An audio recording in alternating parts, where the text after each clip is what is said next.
Hey guys, hold on one second, I forgot to do something. I'm doing my labor and delivery video. Hold on. Okay. Let's see. So it was Tuesday, November 9th. I went in, as you know, to get checked again because I was having contractions, mainly just cramps. And, let me start over. Okay. Sunday night, I came downstairs and told my husband, I said, I think I'm having contractions. You know, it feels like menstrual cramps. They're every 7 minutes. I said, it's not to the point where I want to go to the hospital yet, though. And so he was like, okay, just let me know if you do. So the next day, which was Monday, I called him at work that morning, and I said, I need to go to the hospital now. I had so much pain, and I could not get a hold of him. This was all in a mess. I was like, I have so much pain. I couldn't get a hold of anybody. Not my friends, no one.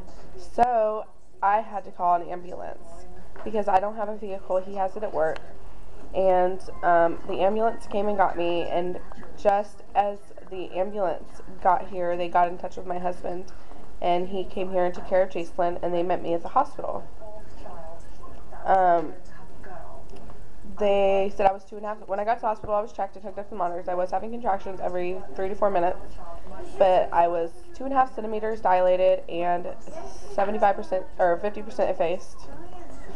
And they told me to come back later on that night to get checked. Well, I went home and I fell asleep, forgot.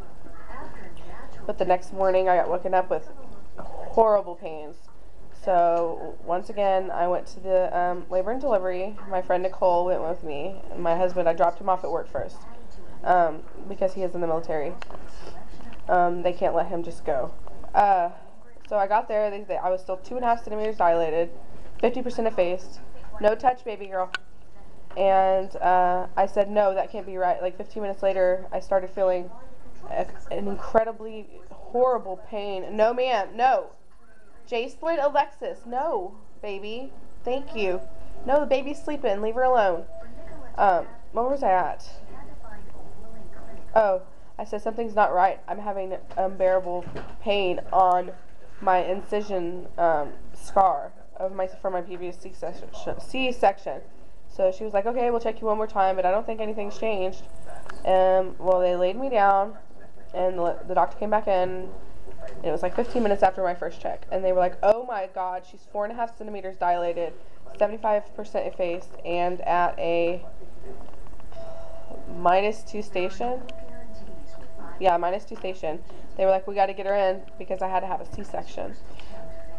And they literally, it went so just fast. Like, I was crying because I didn't want to have a premature baby again. You know, my son was premature, my first son, and I was like, this can't be happening. But you know, my best friend Nicole called my husband and said, it's time. He's like, what? They're taking the baby down. She was like, yeah, you need to get down here now. So within 20 minutes, he got down there. We got prepped for surgery, and to give you a time, I came to the hospital at 12:30. I had her at 3:54. So that's the timeline. And anywho, so we got prepped for surgery. They wheeled me in, or did they wheel me in? No, I got to walk. Oh, wait. Sorry, I forgot to tell you, my water broke. Water broke in the bathroom at the labor and delivery. They kept telling me it was my water, but I don't know. So my water broke. And then we went into the operating room. They gave me my spinal. I kept telling the guy, please load me up on some meds for nausea because I usually throw up throughout the entire surgery and afterwards. And so he loaded me up, and I didn't throw up once. Excuse me. And what was I going to say? Oh, and so they got that in, and then Matt came in, and they were just telling me what they were doing, and that they're getting around, and then I heard them cut into the uterus, and they were sectioning out the remaining water that was in there. They told Matt to stand up and look, and Matt kind of went you know, like, she's good, we can do it. I heard a little but that was it. She didn't cry and she wasn't breathing. So they immediately whisked her away and started, they put her, excuse me, they incubated her, put her on oxygen. I got to see her for a split second, and then she was gone.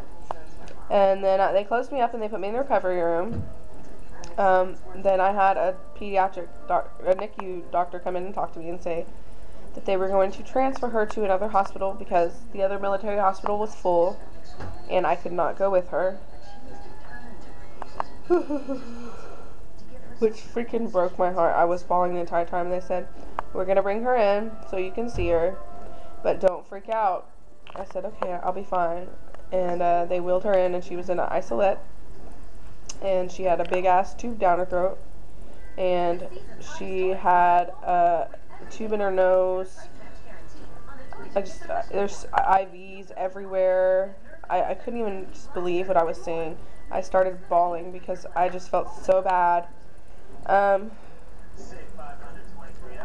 She was there 6 pounds, 10 ounces, 17.5 inches long. They said if I would have gone to term, she would have been like 11 pounds. But they also said that it was my gestational diabetes that caused her to be so large, which is true. And plus, I have a history of large babies anyway. So, but other than that, that was the whole story. I recovered quickly. I had a lot of the gas pain afterwards. That was the most unbearable pain.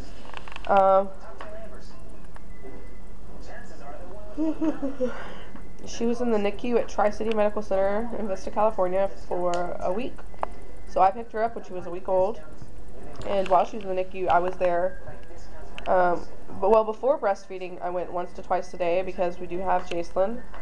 But once I was able to breastfeed her, I went every 2 to 3 hours just to breastfeed her and get that experience. And it was amazing. It was just an amazing experience. I wish it didn't go that way, but and now she's going to be 4 weeks old on Tuesday, and on the 9th she will be a month old. I can't believe it. It's crazy. But let me show you her. There she is. You say hi? Yeah, you're so silly. There's my girls. But everything is going good. I'm recovering well. I don't know if I want to show y'all my scar or not, but we'll talk to y'all later. I'll do a breastfeeding update later. Comment, rate, and subscribe. Bye, guys.